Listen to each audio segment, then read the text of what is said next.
Hello, and welcome to this presentation.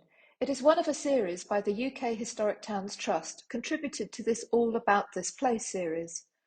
This talk is going to focus on the work that we have done and will be doing in Yorkshire. My name is Sarah Rees-Jones. I'm a Professor Emeritus of Medieval History at the University of York and a trustee of the Historic Towns Trust with a special interest in developing new projects across Yorkshire. For a general introduction to the wider work of the Historic Towns Trust, I suggest that you listen to the earlier talks in this series by Vanessa Harding, our chair, and Giles Darks, our cartographer. If you've not seen them yet, I think it would be a good idea to listen to them before you watch this talk. I'm sorry to say that before 2015, there was no coverage of towns and cities in the north of England by the Historic Towns Trust, and indeed improving our coverage across Britain is one of our principal aims for the coming years, and something that we are very deliberately trying to address. Fortunately, since 2015 we have improved a little. We have published an atlas for the City of York, in which I was involved, and maps for Hull, Beverley, Alnwick and Alnmouth, the last two of course in Northumberland. In each case we worked with a different local partner. For York, it was the York Archaeological Trust. For Beverley, the Georgian Society of East Yorkshire. For Hull, the University of Hull. And for Alnwick and Alnmouth, it was the Alnwick Civic Society. What have we learnt? Well, one thing we are exposing is the diversity of the historical origins of Yorkshire towns and their development. Some, such as famously, of course, York itself, have their roots in the Roman period. Using our maps, you can literally retread the ground that the Romans walked and see exactly how far our modern street plan is, or indeed is not, influenced by our Roman ancestors. And in the top right here, you can see a group of people doing just that, stood in the middle of the fortress area, just in front of where York Minster now stands.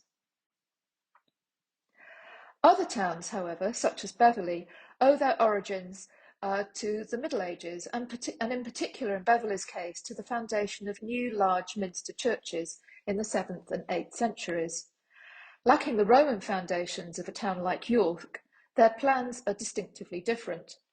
Beverley Minster, for example, was founded in the 8th century, and a market area soon developed to its north, as you can see on the left here. After the Norman conquest, however, in the 12th century, the town centre shifted to a brand new and much larger planned market, laid out still further to the northwest, next to a new parish church dedicated to St Mary, which you can see in the larger map on the right. This gave the whole medieval town of Beverley a rather elongated appearance.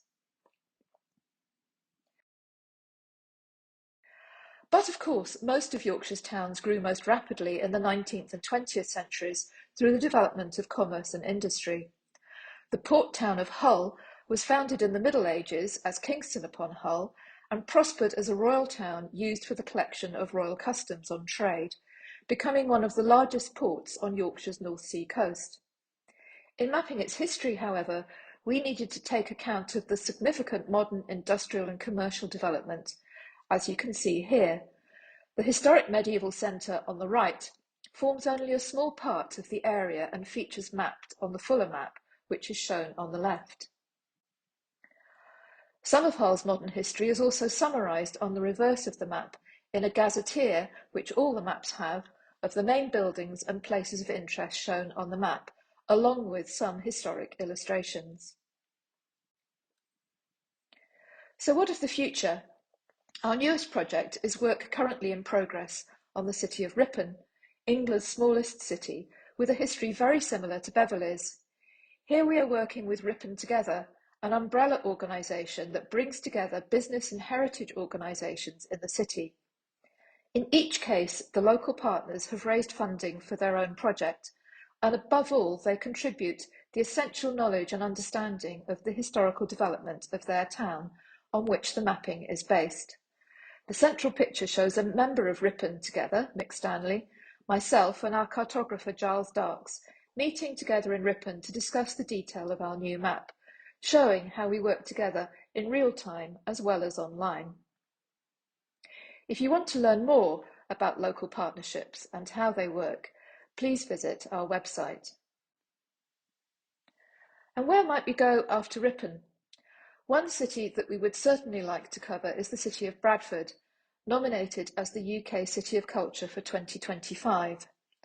A great deal of the information that we would need has already been collated by the West Yorkshire Archaeological Advisory Service and West Yorkshire Archives, and we are hoping to find local partners willing to create a new historical map using this and other data and knowledge.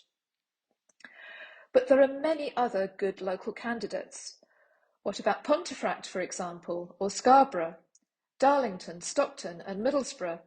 These are just a few of the very diverse urban communities with deep histories to celebrate that are typical of the kinds of places that we would like to cover. But we do need willing local partners who, above all, have the expert knowledge of their local history. If you think this might be you and you would like a Historic Towns Trust map for your town, please do contact us via our website. It's worth adding that both while preparing the maps and after their publication, there are plenty of opportunities for engaging local communities.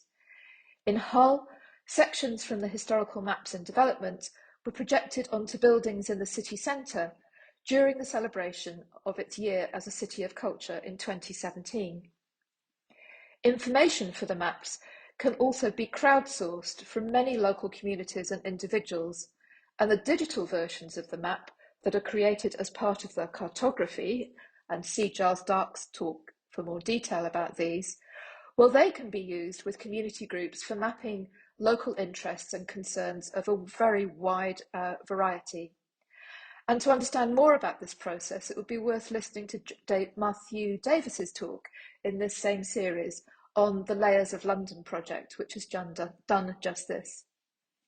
In Alnwick, in Northumberland, old technology was used. Simply a very large print of the map is displayed in the local secondary school, and the map is used in classes for local pupils in both geography and history. So if you would like to find out more or contact us, please do visit our website, and it remains for me simply to say thank you for listening.